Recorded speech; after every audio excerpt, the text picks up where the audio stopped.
We have standard protocols that every time there's a rockfall, we wait for at least 24 hours and monitor the situation. And if there is no further rockfall during that time and the weather has improved, then we take the view and open the road.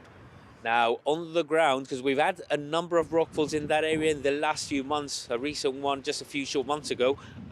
So it's a difficult area, I understand. I mean, it's the north face of Gibraltar, a difficult area.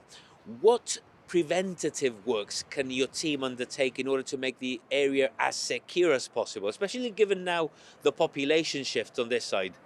Well, to be honest, it's impossible because the north face is a very sheer face. The rock is a live geological feature. Rockfalls are going to occur.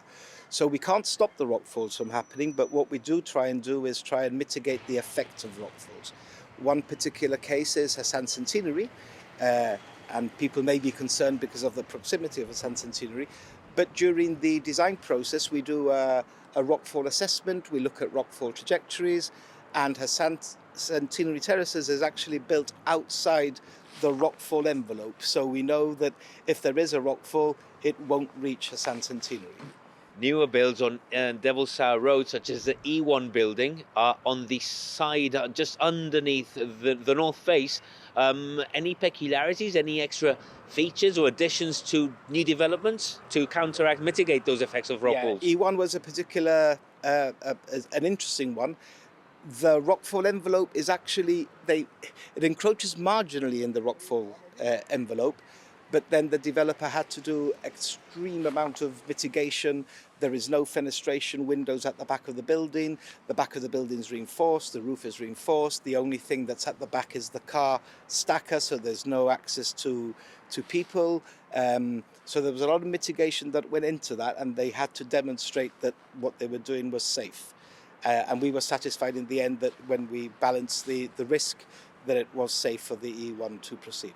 Now, with the population shift, we're seeing changes on Devil's Sour Road, the Eastside reclamation. It's been known for a long time now that the idea is to perhaps move the road linking Devil's Sour Road with La Caleta, Sir Herbert Miles Road, move it into the East Side reclamation, perhaps that rockfall perimeter that you're talking about. That's exactly what's going to happen. The area from the MOT to Catalan Bay is actually called Catalan Bay Road, and as part of the East Side development, the road will be shifted towards the new development, and that section of Catalan Bay Road where the rockfall occurred by Rezzo and everything else will become a service road, so it won't be accessible to the public. It'll just be a service road for businesses and so on in that area. Now, it'll be a while before the Eastside reclamation is completed or fully developed. Can we see that road perhaps shifting, moving, relocating in the coming months, perhaps? Not in the coming months, but it will happen before the development is completed. So we are already working on plans. We need to make the access road at the moment is only a single carriageway in because it's just servicing the estate, but as part of the East Side development, it's going to be made into a dual carriageway, and that will all happen. We need to relocate the MOT and so on, but it's happening, and it will happen before the East Side development is completed.